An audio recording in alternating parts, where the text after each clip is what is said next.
بسم اللہ الرحمن الرحیم۔ ابھی تک ہم نے فعل ماضی کے صیغے پڑھے تھے، فعل ماضی سے متعلق جو گردانیں ہیں وہ ہم نے پڑھی تھیں کہ ماضی کا صیغہ وہ کس کس نوعیت کا ہوتا ہے، کس کس طریقے سے وہ ہوتا ہے۔ تو فعل ماضی سے ہی فعل مضارع کا صیغہ بنتا ہے، فعل ماضی سے ہی فعل مضارع کا صیغہ بنتا ہے۔ تو جیسے میں نے آپ سے عرض کیا تھا کہ فعل کی 4 اقسام ہیں، فعل ماضی، مضارع، امر اور نہیں۔ تو فعل کی پہلی قسم ہم نے مکمل کر لی تھی، اب ہم دوسری قسم کی طرف آ رہے ہیں جس کو ہم فعل مضارع کہتے ہیں۔ فعل مضارع ایسا فعل ہوتا ہے کہ جس میں 2 معنی پائے جاتے ہیں، اس میں حال کا معنی بھی ہوتا ہے اور اس میں مستقبل کا معنی بھی ہوتا ہے۔ مثال کے طور پر یضرب، ذرا الضرب کا مطلب ہوتا ہے مارنا، یضرب یہ فعل مضارع کا صیغہ ہے، تو اس میں حال کا معنی بھی ہوگا اور مضارع کا مستقبل کا معنی بھی ہوگا۔ تو مضارع میں دونوں معنی ہوتے ہیں، اس کا مطلب ہوگا کہ مارتا ہے یا مارے گا وہ ایک شخص۔ تو اس میں جیسا کلام چل رہا ہوگا تو کلام کی مناسبت سے ہم اس کا ترجمہ کر لیں گے۔ اگر حال سے متعلق کلام چل رہا ہے تو ہم حال کا ترجمہ کر لیں گے، اور اگر مضارع مستقبل کے متعلق کلام چل رہا ہے تو ہم اس کا ترجمہ مستقبل کا کر لیں گے۔ اب اس کے بنانے کا طریقہ کیا ہے؟ اس کا جو طریقہ ہے وہ فعل ماضی سے ہی فعل مضارع کا صیغہ بنتا ہے، فعل ماضی سے ہی فعل مضارع کا صیغہ بنتا ہے۔ اب دیکھیے کہ صیغہ واحد مذکر غائب جو تھا وہ تھا ضربا، فعل ماضی کا جو پہلا صیغہ تھا صیغہ واحد مذکر غائب کا وہ کیا تھا؟ ضربا۔ اب اسی سے ہی فعل مضارع کے صیغے بنیں گے۔ اس کا طریقہ یہ ہوتا ہے کہ جو فعل ماضی کا صیغہ ہے اس کے شروع میں 4 حرف میں سے کوئی ایک حرف لگا دیا جاتا ہے، 4 حروف میں سے کوئی ایک حرف لگے گا۔ اب ان 4 حروف کا جو مجموعہ ہے وہ ہے اتین۔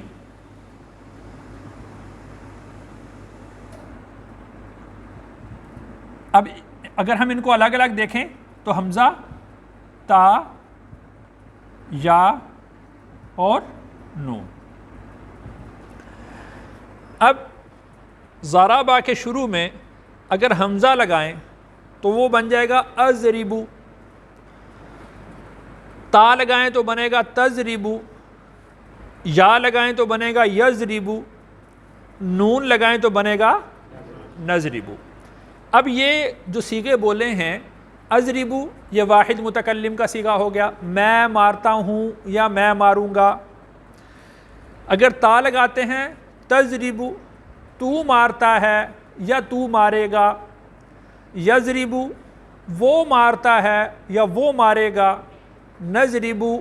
ہم مارتے ہیں یا ہم ماریں گے۔ تو اس میں آج کے سبق میں یہ بات سمجھ لیں کہ جو فعل مضارع کا صیغہ ہے یہ فعل ماضی سے بنتا ہے۔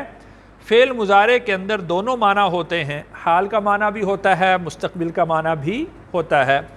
فعل ماضی کے شروع میں یہ 4 حروف میں سے کوئی ایک حرف لگایا جائے گا، کوئی ایک حرف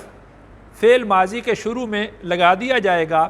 تو یہ فعل ماضی سے فعل مضارع کے اندر کنورٹ ہو جائے گا، فعل ماضی سے فعل مضارع بن جائے گا۔ اب جو 14 صیغے فعل ماضی میں تھے وہی 14 صیغے فعل مضارع میں بھی ہوں گے، لیکن ان کے بنانے کا طریقہ کیا ہے؟ وہ ان کے آخر میں کچھ اضافے کرتے رہیں گے، اس سے وہ معنی بدلتا رہے گا۔ جس طرح فعل ماضی کے آخر میں ہم نے کچھ اضافے کیے تھے کہ جس کی وجہ سے وہ صیغہ تبدیل ہوتا رہتا تھا، اس کو انشاءاللہ ہم اگلی کلاس میں دیکھیں گے۔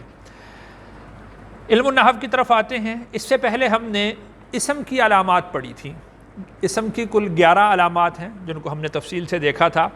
اب ہم پڑھتے ہیں فعل کی علامات، کہ جو فعل ہوتا ہے ہم کس طرح پہچانیں گے کہ یہ اسم ہے یا فعل ہے یا حرف ہے۔ جو علم النحو ہے یہ انہی چیزوں کی پہچان پر چلتا ہے کہ ہم یہ بات پہچان لیں کہ یہ فعل ہے، یہ فاعل ہے، یہ حرف ہے۔ فعل ہے تو اس کا کیا عمل ہوگا، فاعل ہے، اسم ہے، اس کا کیا عمل ہوگا، حرف ہے تو اس کا کیا عمل ہوگا۔ تو فعل کی علامات کل 8 ہیں، آج ہم 4 علامات پڑھیں گے۔ فعل کے شروع میں قد لکھا ہوا ہو، جیسے قد سمیع اللہ 28واں پارہ جو شروع ہو رہا ہے، اس کا جو پہلا لفظ ہے قد سمیع اللہ، تو جس لفظ کے شروع میں قد لکھا ہوا آ جائے تو وہ یہ سمجھا جائے گا کہ یہ کیا ہے، فعل ہے۔ جس طرح اسم کے شروع میں الف لام آ جاتا تھا تو ہم یہ سمجھتے تھے کہ یہ اسم ہے، اسی طرح فعل کے شروع میں قد آتا ہے، یعنی یوں سمجھ لیجئے کہ جب کسی لفظ کے شروع میں قد آ جائے تو اس کا مطلب یہ ہوگا کہ یہ فعل ہے۔ اب اس کا ترجمہ اسم والا نہیں ہوگا بلکہ اب اس کا ترجمہ فعل والا ہوگا۔ دوسرا سین، جیسے مثال یہاں پر قد سمیع اللہ، دوسرا ہے سین آ جائے، جیسے سیضرب، اب یضرب فعل تھا، اب اس کے شروع میں سین آ گیا، تو کسی بھی لفظ کے شروع میں اگر سین آ جائے تو وہ فعل کی علامت ہوتی ہے، وہ معلوم یہ ہوتا ہے کہ یہ فعل ہے۔ اسی طرح اگر کسی لفظ کے شروع میں سوف آ جائے، مثال کے طور پر جس طرح ہم سورۃ تکاثر میں پڑھتے ہیں سوف تعلمون ثم کلا سوف تعلمون، اب اس کے شروع میں سوف کا لفظ آ گیا تو اس سے یہ بات معلوم ہوئی کہ جو تعلمون ہے یہ فعل ہے۔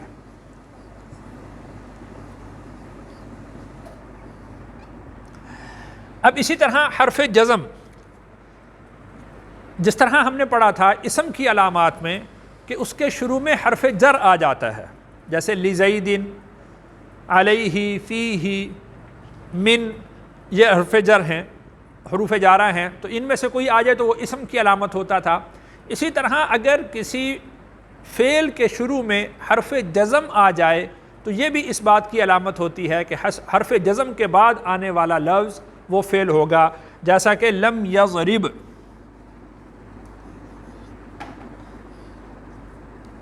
جیسا کہ میں نے یہاں پر آپ لوگوں کو بتایا کہ فعل ماضی سے ہی مضارع بنتا ہے، تو جیسے اضربو، نضربو، یضربو، تضربو، آخر میں حرکت ہے، ضمہ ہے، لیکن جزم کا معنی کیا ہوتا ہے کہ حرکت نہ ہو، جیسے یہ لم یضرب، یہ جزم آ گئی، یہ جو جزم آئی ہے یہ لم کی وجہ سے آئی ہے، تو لم جو ہے یہ حرف جزم ہے، تو یہ بات معلوم ہوگی کہ جس لفظ پر حرف جزم داخل ہو جائے تو وہ لفظ کیا ہوگا، فعل ہوگا۔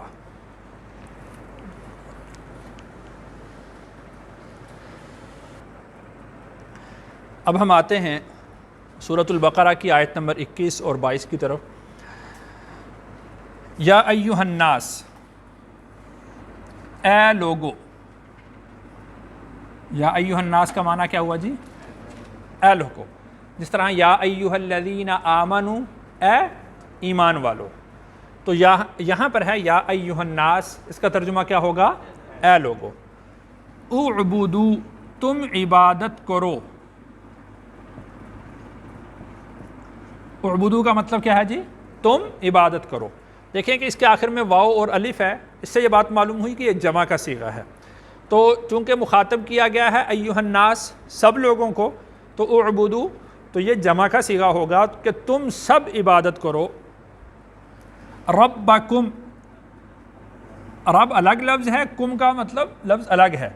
اپنے رب کی، اپنے رب کی، الذی، جس نے، خالقہ، یہ لفظ الگ ہے، خالقہ لفظ الگ ہے، جیسے ضربہ کا لفظ تھا نا، تو اسی سے ہی ویسا ہی ہے بالکل، خالقہ، پیدا کیا اس نے، خالقہ پیدا کیا اس نے، یعنی تم عبادت کرو اپنے رب کی جس نے پیدا کیا، کم تمہیں، کم کا مطلب تمہیں۔ اب یہاں سے یہ بات سمجھیں کہ ہم نے جو ماضی کا صیغہ پڑھا تھا اس کا ترجمہ یعنی ماضی کا صیغہ پڑھنے کا ہمیں کیا فائدہ ہوا کہ ہمیں ترجمہ کرنے میں آسانی ہو گئی۔ تو خلقکم، پیدا کیا اس نے تمہیں، والذین، واو کا مطلب اور، الذین، ان لوگوں کو، من سے، قبلکم تم سے پہلے، قبل کا مطلب پہلے، کم کا مطلب تم، من قبلکم تم سے پہلے، لعلکم شاید، لعل کا مطلب کیا ہے؟ میں نے آپ لوگوں کو بتایا تھا کہ تمنی اور ترجی ہوتی ہے امید کرنا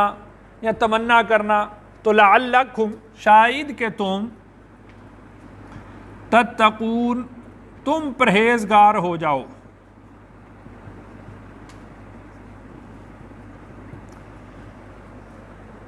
تو اللہ تعالیٰ نے اس آیت میں ارشاد فرمایا کہ تم اپنے رب کی عبادت کرو کہ جس نے تمہیں پیدا کیا۔ تو گویا کہ اس آیت میں اللہ تعالیٰ نے اپنی توحید کی دلیل بیان کی ہے کہ میرے علاوہ کسی اور کی عبادت کرنا جائز نہیں۔ کیوں؟ اس لیے کہ جب تخلیق میں اللہ کے ساتھ کوئی شریک نہیں ہے تو پھر عبادت میں بھی اللہ کے ساتھ کسی کو شریک نہیں کرنا چاہیے۔ الذی وہ ذات، وہ جو، جعل بنایا اس نے، یہ بھی واحد مذکر غائب کا صیغہ ہوا نا جی، ضربا، جعل، خلقا، جعل بنایا اس نے، لکم لام کا مطلب کیا ہوتا ہے؟ کے لیے، کم کا مطلب تمہارے، لکم کا مطلب تمہارے لیے، الارض، الارض کا مطلب کیا ہوتا ہے جی؟ زمین، فراشن بچھونا، وہ جو بنایا اس نے تمہارے لیے زمین کو بچھونا۔ یہ وہی جو دلیل پہلے دی گئی تھی کہ اللہ کی عبادت میں کسی کو شریک نہیں ٹھہرانا چاہیے، اس لیے کہ اللہ نے جو پیدا کیا ہے اس میں اللہ کا کوئی شریک نہیں۔ تو اسی طرح اسی دلیل کو آگے چلایا جا رہا ہے کہ وہی وہ ذات ہے کہ جس نے زمین کو تمہارے لیے بچھونا بنا دیا، یعنی زمین کو تمہارے لیے مسخر کرنے والی ذات اللہ کے علاوہ کوئی اور نہیں ہے۔ واو کا مطلب اور، السماء کا مطلب آسمان، بناءً چھت، بناءً کا مطلب چھت، اور بنایا آسمان کو چھت۔ یہ واو حرف عطف ہے، واو حرف عطف، یعنی اس کی عبارت تو یوں ہوگی الذی جعل لکم السماء بناء، یعنی جیسے ہے نا کہ وہ ذات کہ جس نے تمہارے لیے زمین کو بچھونا بنایا، اور وہ ذات کہ جس نے تمہارے لیے آسمان کو چھت بنا دیا۔ واو کا مطلب اور، انزلہ اتارا، نازل کیا، من کا مطلب سے، السماء آسمان، ماءً پانی۔ اب یہاں پر ہم نحو کے قواعد کو دیکھیں گے کہ السماء کے شروع میں الف لام ہے تو یہ اسم ہے، ماءً کے آخر میں تنوین ہے، یہ اسم ہے، اور یہ جو من ہے یہ حرف جر ہے تو یہ حرف ہوا۔ واو کا مطلب اور، انزلہ یہ فعل واحد مذکر غائب کا صیغہ ہوا، فعل ماضی کا، وانزلہ اور اتارا اس نے، من السماء آسمان سے، ماءً پانی، فاخرج، فا کا مطلب پھر، اخرج نکالا اس نے، نکالا اس نے،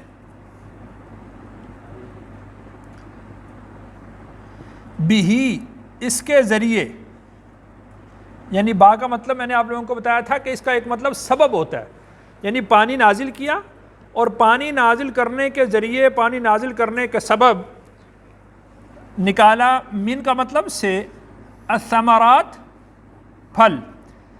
ثمرات جو ہے یہ ثمرہ کی جمع ہے، ثمرہ کا مطلب پھل ہوتا ہے، ثمرات کا مطلب کئی طرح کے پھل،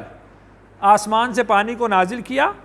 اور اس نے کئی طرح کے پھل نکالے، جمع کا لفظ ہے نا تو جمع کا مطلب یہ ہوگا کہ کئی طرح کے پھل، رزقا لکم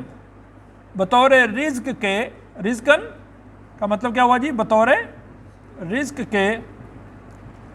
لکم تمہارے لیے، آسمان سے پانی کو برسایا، پانی کو برسانے کے بعد زمین سے مختلف قسم کے پھل نکالے، اور وہ پھل بھی کس کے لیے ہوئے؟ تمہارے لیے، رزقا لکم تمہارے لیے پھل نکالے، فلا بس اب یہ نتیجہ ہے، اوپر جو عبارت ذکر کی گئی ہے، اوپر جو اللہ تعالیٰ نے آیت بیان فرمائی ہے، اس کا نتیجہ کیا ہونا چاہیے؟ پس لا کا مطلب نہیں، تجعلوا تم بناؤ، للہ اللہ کے لیے، فلا تجعلوا پس تم نہ بناؤ اللہ کے لیے، اندادا شریک، بس تم اللہ کے شریک نہ بناؤ، اس لیے کہ جب ان ساری چیزوں کے عمل کے اندر اللہ کے ساتھ کوئی شریک نہیں تو اللہ کی عبادت میں بھی کسی کو شریک نہیں ٹھہرانا چاہیے۔ وَأَنْتُمْ حالانکہ تم، واو کا مطلب حالانکہ اور، انتم تم،